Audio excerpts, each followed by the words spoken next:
Jack Betts. Prologue, a gentleman of the stage and screen. In a world obsessed with fame and flash, there are some who quietly shape the fabric of cinema and theater without ever needing to be center stage. Jack Fillmore Betts was one such soul.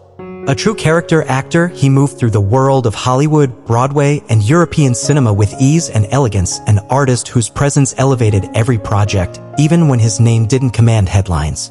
Born in 1929 and living to the remarkable age of 96, Jack Betts bore witness to and played a role in the shifting tides of entertainment across the 20th and early 21st centuries. From Broadway's golden age to spaghetti westerns, soap operas, and a memorable moment in Spider-Man, his was a career as multifaceted as the man himself. This is his story.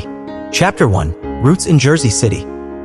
Jack Fillmore Betts entered the world on April 11, 1929, in Jersey City, New Jersey, at a time when America was teetering on the edge of the Great Depression. The Betts family was modest but close-knit.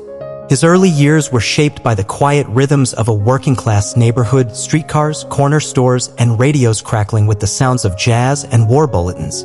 From a young age, Jack was drawn to storytelling.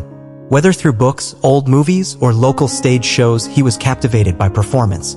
When his family relocated to Miami, Florida, when he was 10, he found a more vibrant and open environment to explore his creativity. It was here that the seed of acting truly took root. Chapter 2. The spark of drama in Miami. Miami in the 1940s was evolving.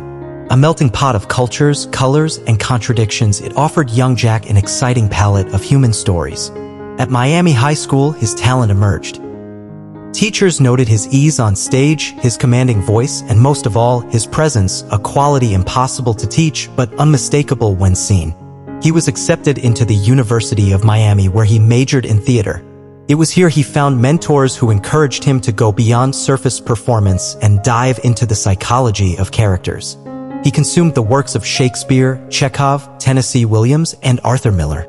Upon graduation, he made the bold decision to move to New York, armed with determination and a suitcase full of dreams. Chapter 3. Becoming an actor in New York City. In the early 1950s, New York was the mecca for any serious actor. Broadway pulsed with life, off-Broadway was brewing innovation, and television studios buzzed with energy. Jack arrived in the city at age 24, with no connections, little money, but an unbreakable will. He auditioned relentlessly. It was tough, he faced rejection, hunger, and moments of doubt. But eventually, he caught the attention of directors who saw in him a deep sincerity and discipline. He began studying at the Actors Studio under the tutelage of Lee. Kate addressed the controversy head-on. She emphasized self-love and confidence, stating that she was proud of her body and wouldn't hide it to conform to outdated standards. This message resonated with millions and set the tone for her public persona. Chapter 4. Facing criticism. Despite her growing popularity, Kate faced harsh criticism from parts of the fashion elite. Some labeled her too commercial or not high fashion enough. Designers and editors who valued a thinner aesthetic dismissed her. But Kate never backed down. Instead, she leaned into her authenticity. She graced the cover of American Vogue in 2013, a statement that the fashion world was finally taking her seriously. In her interview, she discussed the pressure models face and how she chose to stay true to herself rather than change for the industry. She became a champion for body positivity before it was a trending hashtag. Chapter 5. Hollywood Beckons. Not content with just modeling, Kate Upton turned to acting. Her debut came in 2011 with a minor role in the heist comedy Tower Heist, starring Ben Stiller and Eddie Murphy. She played a small but memorable role. Her major break in film came in 2014 with The Other Woman, where she starred alongside Cameron Diaz and Leslie Mann. Her portrayal of a young mistress was both comedic and endearing. The film was a box office success, and Kate's performance was praised for her comedic timing. She followed this with the 2017 road trip comedy The Layover opposite Alexandra Daddario. Though the film received mixed reviews, Kate's willingness to explore different roles showed her commitment to growing as an actress. Chapter 6. Love and Partnership. Kate met MLB pitcher Justin Verlander in 2012 during a commercial shoot. Their relationship grew slowly away from the spotlight. They had a brief breakup but reunited and became stronger than ever. In November 2017, shortly after Verlander won the World Series with the Houston Astros, the couple tied the knot in a romantic ceremony in Tuscany, Italy. Their wedding photos exuded love and elegance, capturing a fairy tale moment. Their relationship is one of mutual support. Verlander has spoken about how Kate stood by him during difficult times in his career, while Kate often credits Justin for grounding her. Together, they represent a modern power couple balancing fame, love, and real life. Chapter 7, Becoming a Mother. In November 2018, Kate and Justin welcomed their first child, a daughter named Genevieve. Motherhood brought new depth to Kate's life. She stepped away from the spotlight to focus on her family, but her influence only grew. In June 2025, the couple welcomed their second child, a son named Bellamy Brooks Verlander. Justin was briefly placed on paternity leave by the San Francisco Giants to be with Kate and their newborn son. The moment was widely celebrated on social media and by fans.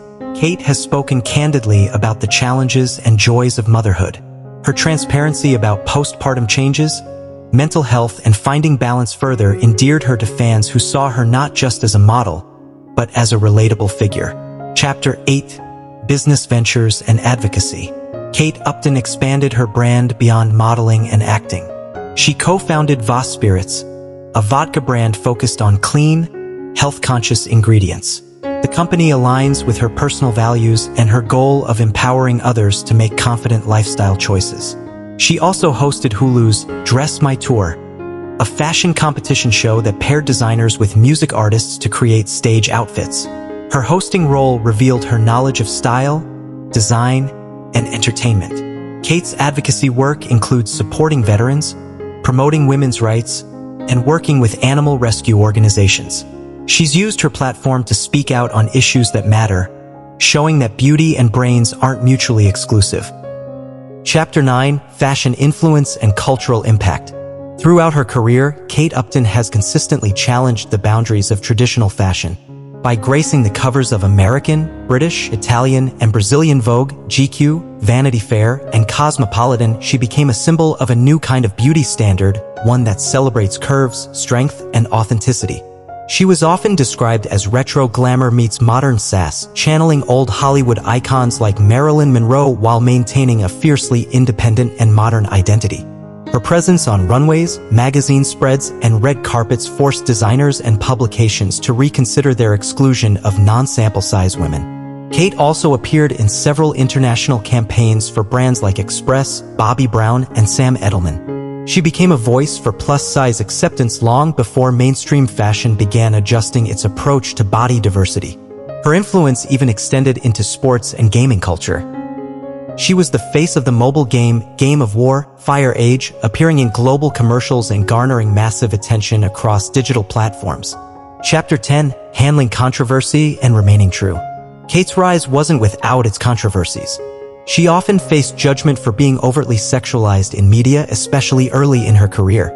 Some critics accused her of relying too much on physical appeal rather than skill.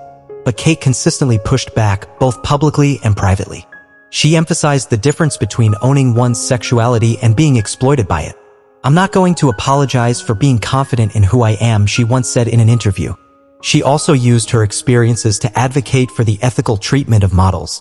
In 2018, she joined the #MeToo movement and publicly accused Guess co-founder Paul Marciano of sexual misconduct.